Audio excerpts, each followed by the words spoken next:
جب اسلام آیا ہے تو قریش میں صرف 17 آدمی لکھنا پڑھنا جانتے تھے۔ ان میں ایک عورت تھی جن کا نام شفا بنت عبداللہ عدویہ ہے، وہ بھی لکھنا پڑھنا جانتی تھی۔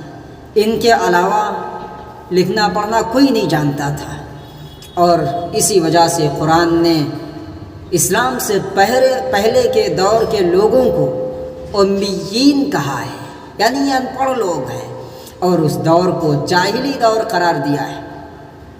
اسی طریقے سے نبی صلی اللہ علیہ وسلم کو بھی اسلام نے النبی الامیہ کہہ کر خطاب کیا ہے کہ یہ نبی لکھنا پڑھنا نہیں جانتے، کوئی اسکول نہیں گئے، کوئی کالج نہیں گئے، کسی مدرسے میں نہیں گئے، یہ کسی سے شکشا انہوں نے پراپت نہیں کی ہے۔ قرآن نے اس کو کھول کر بیان کیا ہے۔ بہرحال جس وقت اسلام آیا اس وقت قریش میں صرف 17 حضرات پڑھے لکھے تھے۔ اسلام نے آ کر کے تعلیم و تربیت پر فوکس کیا، اور اسلام میں جو قرآن کی شکل میں سب سے پہلے وحی آئی وہ اقرأ بسم ربک الذی خلق آئی۔ کوئی اندازہ نہیں کر سکتا تھا۔ لڑکیوں کو زندہ زمین میں دفنا دیا جاتا تھا، جوا عام تھا، شرابیں عام تھی، کھلم کھلا پی جاتی تھی، ہر برائی پائی جاتی تھی، لوگ جوئے میں اپنے بچوں کو، اپنی بیویوں کو ہار جاتے تھے۔ یہ صورت تھی اس عرب کی جہاں پر پیارے نبی صلی اللہ علیہ وسلم کو بھیجا گیا نبی بنا کر۔ یہ اس کی حالت تھی۔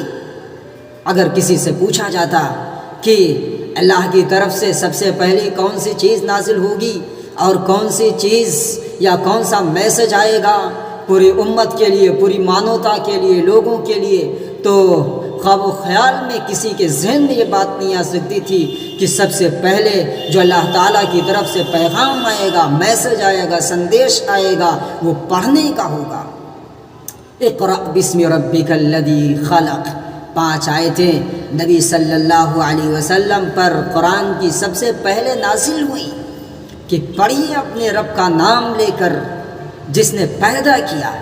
اور یہاں بھی خاص یہ چیز یاد رکھنے کی ہے، سبجیکٹ یہاں کریٹر ہے اور وہ اللہ تعالیٰ ہے، اس کے نام کو لے کر پڑھنے کو کہا جا رہا ہے، لیکن یہ نہیں ذکر کیا کہ کیا پڑھنا ہے، آبجیکٹ کہاں ہے اس کا تذکرہ نہیں فرمایا، بلکہ اسی میں اشارتاً یہ بات بھی کہہ دی گئی کہ پڑھیے اپنے پیدا کرنے والے کا نام لے کر جو چیزیں اس نے پیدا کی ہیں۔